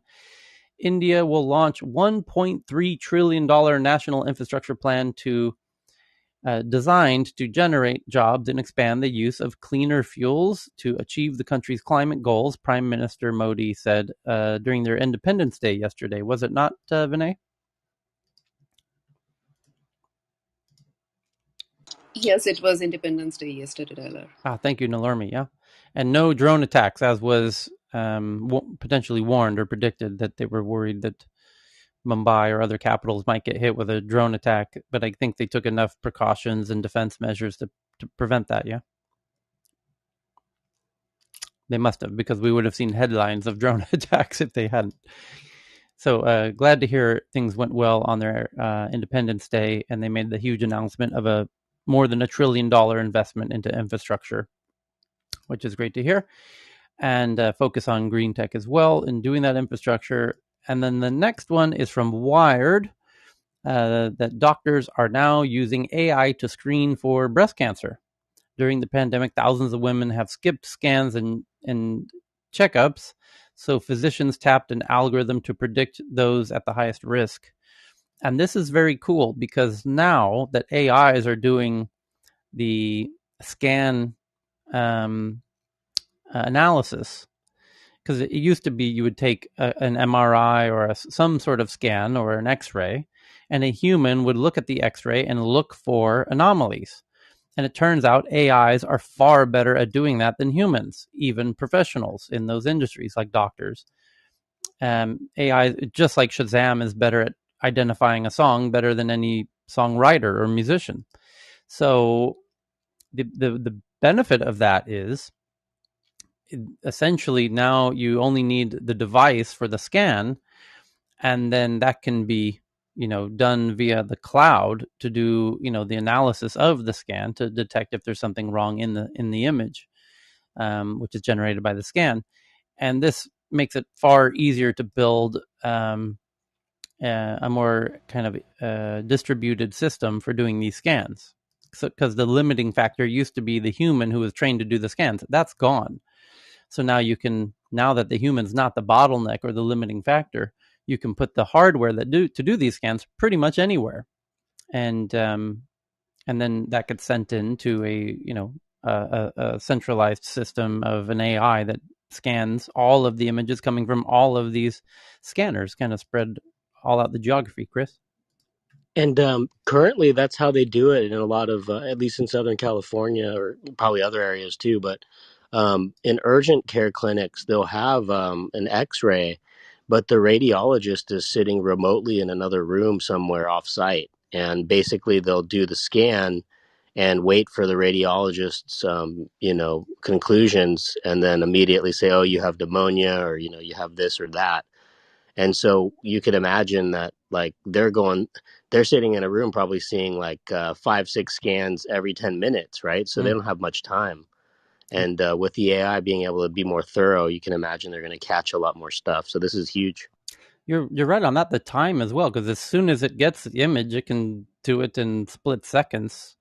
Or just the human factor of sending a patient to the scanning machine and then waiting for the result of that scan to get to the person with the expertise to look at it. There's a delay there, obviously, and then they take time to look at it and then reach back to the patient. The time factor can also be reduced rather significantly. So, next big headline is from David via Technology Review. Looking for work is the question. Here's how to write a resume. A resume. Here's how to write a resume that an AI will love, which is a fantastic headline because a lot of job openings, ask for your resume, and a lot of big companies are using AIs as the first layer of review to see if the applicant and the resume that you submit is, you know, to be sent to the next layer, which is the human layer. So I love the idea of this article of here's how to write a resume that AIs will love so that you get passed on to the second layer of human review, how to pass the AI layer. And I'm curious myself what is the top tip in this article. So just tweeting that one out to everybody on the Tech News Twitter account, as we do with all these articles. And here's one from Poppy from the Indian Times. What do unicorns invest in? Is the question, and the answer is baby unicorns. And we even saw that in a headline 20 minutes ago of fintechs investing in baby fintechs. India Business News: Indian unicorns have invested close to 1.5 billion in startups. So the unicorns themselves are investing in startups. It's a trend that started with seed capital and early stage, and it's what I call the golden circle, because once your geography has enough unicorns, and those unicorn founders understand tech and they understand the opportunities, and the fintech unicorn founders understand which future fintechs are likely to become future unicorns, this is a huge benefit to that ecosystem, because it's just becomes a virtuous cycle of investment. And we have this now in Sweden, and that's why we're seeing so many unicorns popping up in Sweden around medtech and fintech and video games and everything. You just get these really strong systems of really smart unicorn founders. Daniel Ek from Spotify, Sebastian from Klarna, both founders, Alan and Nami from Truecaller. These are all unicorn founders who are all investing in the next generation of future unicorns in Stockholm, and it's fantastic. So it's good to see it's now happening in India as well. And Tyler, yes, yeah, one of the things Nigeria is thriving in Africa is exactly what you just said. mm-hmm. So the unicorn Flutter Wave, the founder turned around and created Future of Africa that invested in like in 32 startups already this year, even going into like investing in women founders in Africa, which usually we all struggle in finding, especially pre-seed funding, as well as even I highlighted, I think 2-3 weeks ago here, one of Paystack, which was acquired by I think what is that, a Strip. That founder is also turning around and creating an investment vehicle where he can invest in a lot of African countries. So yeah, exactly what you said, and this is why Nigeria and Egypt are thriving, because they are turning around and creating ecosystem where they can fund around the new startups and getting those ecosystems thriving. I just wanted to add that because that's also working out in Africa, at least in Nigeria. Cool. Thank you for that. Okay, so next up, we've got a German startup called Aleph Alpha raises 27 million in a Series A round to build Europe's open AI, which is nice, but also kind of regrettable now that Europe doesn't have the EU. The UK has now separated from the EU, so that they need their own AI. The UK has their quite some good strong AI companies, like DeepMind. But now DeepMind is no longer part of Europe; it's part of the UK. That's kind of a result of Brexit. So now you need your own AI teams in the EU properly, and so that's why this German startup Aleph Alpha has raised 27 million to be Europe's open AI. The next one is a company called Horchata, raises 4 million, aims to build a GoPuff for Latin America, as the GoPuff model clearly is working. And you know your startup's working when other startups start pitching themselves as the GoPuff for Latin America, or the Uber for Latin America, or the Airbnb for Asia, or whatever. That's a sign that you have product market fit. And the GoPuff is still quite new, but exploding in America. And now people are raising money for the GoPuff of Latin America. That model's working. It's the new buy now, pay later, where it will pretty much work anywhere. So Faraz, keep note of the GoPuff for Middle East, because it's coming. It might take a few months, but that GoPuff model is working. And now you've got other startups fundraising on that elevator pitch. Chris Sacca, venture capital veteran Chris Sacca, returns with $800 million for climate tech. Was a big headline, on Friday last week, and Poppy sending this one in, and couldn't happen to a smarter or nicer guy. And he calls it lower carbon capital, kind of a pun, as his traditional VC fund was called lowercase capital. And now he's made more money than he or his descendants will ever spend in their lifetimes. So they've done the right thing and committed the rest of their time on Earth to focusing on lowering carbon out of the atmosphere, and that's why it's called lower carbon capital. And 800 million to spend, where he says that there was far more on the table to take, but he wanted to limit the size of the fund so that he could cooperate with other green tech investors and not force them. If you raise too big of a fund, as SoftBank has done, or Tiger Global, you basically come in and take the whole deal for yourself. And he didn't want to do that. He wants to kind of co-invest with other investors on projects as well. So to do that, you need to keep your fund under about $1 trillion, as he's done. So that was sort of his point in doing that. And the next interesting headline is from Abjit and from Forbes: how hackers use power LEDs to spy on conversations 100 feet away. And this is actually a known hack in the intelligence community that LED lights flicker in a way where you can deconstruct the flickering movement to detect what words are being said in a room by an LED light. And by quite a distance as well. So I'm tweeting that one out, and the article says, if you thought hackers being able to use any ordinary light bulb to spy on your conversations from 80 feet away was ingenious, wait until you see what they've come up with now. Hackers exploit new passive attack method to eavesdrop from a distance. Security researchers from the cyber unit at the Ben Gurion University in Israel have a good track record of left field thinking regarding eavesdropping on your conversations. Forget breaching your privacy by compromising passwords to access your networks, or the use of vulnerabilities in your software operating system. And if you thought that physical access to your smart speakers or most any speaker was required to listen to the audio being transmitted, you'd be wrong there as well. As first reported by Ars Technica, these hackers have developed a new twist on the old military technique known by the NSA, codenamed Tempest, of spying through the use of leaking emanations. Of these, the ability to eavesdrop by way of a laser microphone beamed into a window, as used during Cold War era, is perhaps the most well reported. This has the drawback of being an active attack, with the laser beam having to illuminate the surface of and so being open to easy detection. The newly reported surveillance methodology, however, is passive in nature. They call it glowworm.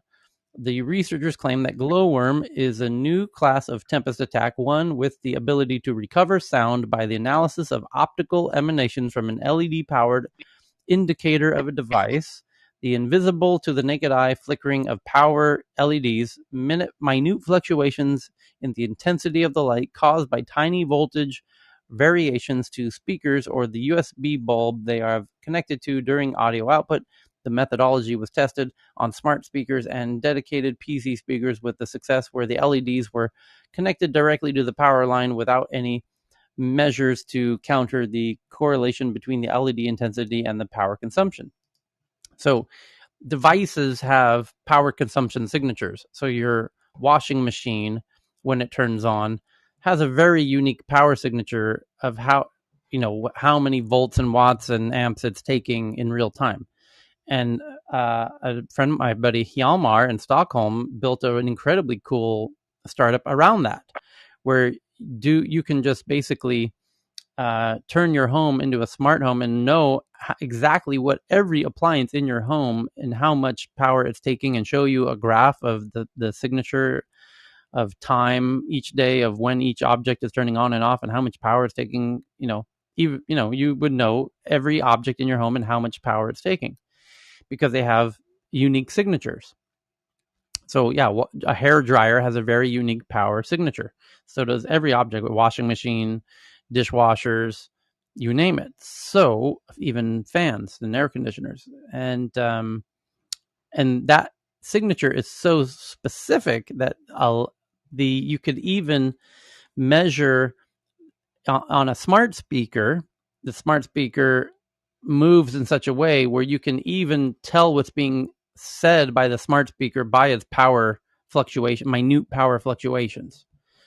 So there's a whole lot of interesting hacks. I'm tweeting this one out so you can watch the video of how they precisely analyze this audio in a room through these very minute fluctuations and signatures. It's quite interesting.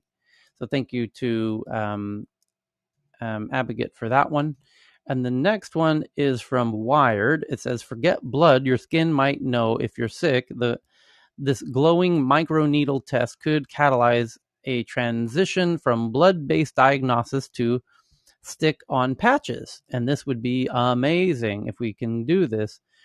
The idea of uninvasive patches that are able to do the data, med data. So it says a river of biological information flows beneath the outermost layers of your skin, in which a hodgepodge of proteins squeeze past each other through an interstitial fluid surrounding your cells. This interstitium is an expansive and structured space, making it to some a newfound organ. That your skin is an organ, but that's actually an old idea. But its wealth of biomarkers for conditions like tuberculosis, heart attacks, and cancer has attracted growing attention for researchers looking to upend reliance on diagnostic tools they say are inefficient, invasive, and blood-centric, which is right. Normally, the first thing a doctor wants to do is stick a needle in you and take a test. And the idea is that basically the data that they really need in many cases is available from the skin layer. So you could essentially, if that's true, not only would you not need to do invasive needle prickings, you could just do passive, continuous skin monitorings so that the data is ongoing, not just when you visit the doctor. So that, and we know that this is already being done for blood glucose monitoring, actually. And that was a tremendous breakthrough in the past couple of years. And that's opening the way, and that's why there's a lot of speculation that the upcoming Apple Watches themselves will be able to use your skin to do blood glucose monitoring. And real-time blood glucose monitoring is an absolute game changer, not only, but particularly for diabetics who used to have to prick their fingers, multiple times a day. well, they can stop that entirely, but more importantly, they can see the real time effect of everything they eat in real time, so that they could have far more accurate, continuous measurement of their blood glucose levels, blood sugar levels, as a real time result of everything they eat. But by the way, now that it's non invasive, anyone could benefit from that technology, because there's a diabetes epidemic happening in America, and soon to be happening everywhere as they adopt the American diet. But this could essentially be one of the best defenses towards reducing this type 2 diabetes epidemic. So the idea that it could spread to other use cases, as they say in this article, around tuberculosis, heart attacks, and cancer, that essentially the early signals of heart attacks are available through skin monitoring in real time. You could know, days or weeks in advance that you're now getting close to the early signs of heart attacks. So almost like what they do for the Earth with the earthquake detection, where there's subtle layers in the surface of the Earth, essentially. So really interesting stuff. The point here, the thing that you pointed out is do not adopt the American diet. Stop. Yeah, as the Japanese have been very keen to not do, actually. And you could adopt the Japanese 80% full rule, which would be a really great way to stop that, actually. Which I think is uniquely a key factor in why the Japanese outlive most people. As children's COVID cases surge, with Delta, there's another virus on the rise, and Amay sent this one in from NPR, that they're starting to see in Texas a very troubling development of kids getting a respiratory syncytial virus much earlier in the year than normal. And the problem is this virus on its own can be deadly for kids, but they're starting to see when the kids that get COVID, they become even much more susceptible to this virus, meaning COVID is now going to kill kids, because you're going to have synchronous virus activities of COVID makes you more susceptible to this respiratory virus. And if you get this respiratory virus and COVID, then you're likely to lose your children, as is starting to happen in Texas. And I was talking to my one of my co-founders who's at Colorado Children's, and he's also saying that paraflu, which is also known as the croup, is also hitting really hard right now. So they're seeing like a triple whammy of respiratory distress for the children. So please take this seriously out there. Yeah, it says pediatric hospitals in Texas and around the country are reporting unseasonably early outbreaks of RSV, a respiratory virus that mostly manifests as a mild illness with cold-like symptoms in adults, but can cause pneumonia and bronchitis in very young children. The CDC reports it can be life-threatening in infants and young adults. At Texas Children's Hospital in Houston on Thursday, 25 of 45 hospitalized pediatric patients were diagnosed with RSV, as well as COVID. That should scare the shit out of everybody. A hospitalization rate much higher than for either virus alone. Oh shit. That's going to be a lot of dead kids come this fall, because the kids very often get these respiratory viruses. But now that Delta's floating around, even if they have asymptomatic COVID, now that regular respiratory virus that goes around in the fall in many parts of the developing world now becomes deadly if they have this asynchronous RSV with COVID, which the COVID itself could be asymptomatic in children, as it often is. But now these traditional seasonal fall respiratory viruses are going to become deadly. So now you're going to have a whole lot of dead kids starting in Texas, not coincidentally, because they had a very low vaccination rates, as much of the South did. So now this, apprehension or reluctance or even outright resistance to becoming vaccinated is going to have very real costs, namely your children's lives. My one. Tyler, oh, go ahead, please. I'm sorry. So my one tip is, like, guys, you're seeing this giant wave come at you. Don't just stand there and look at it. Like, do something. So Yeah.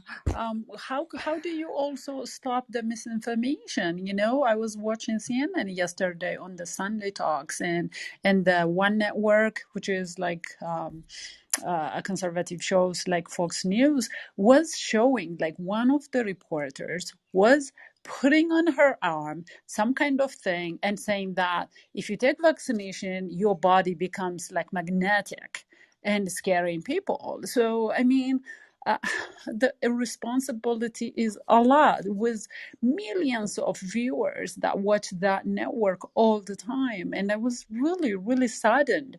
You know, people do have some legitimate concern and trying to get really good information to decide what to do with their kids.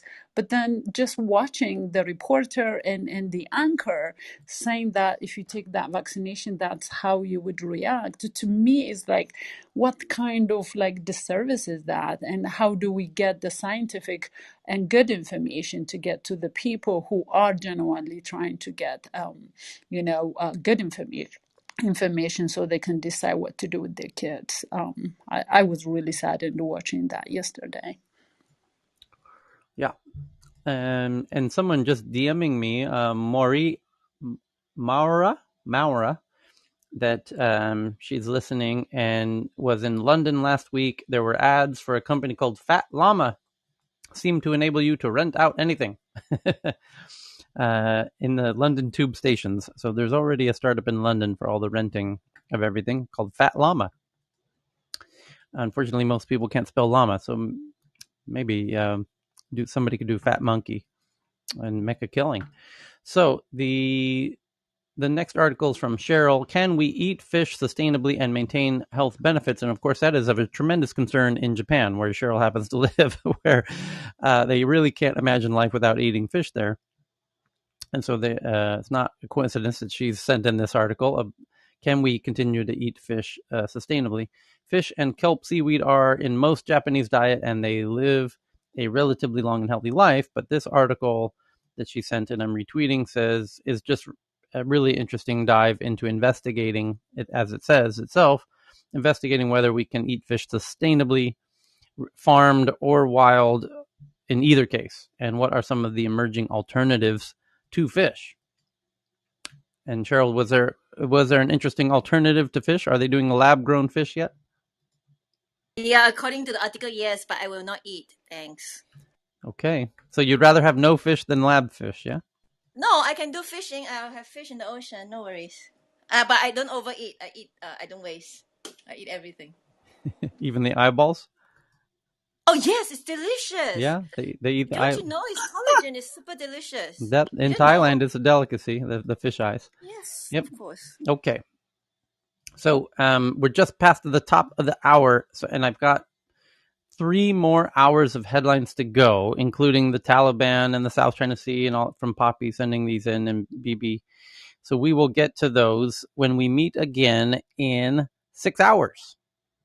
Cool. Thank you. Thank you. So we will pause there. Go get yourself a Subway footlong, and we will see you again in 6 hours. And Cheryl, go get the lab grown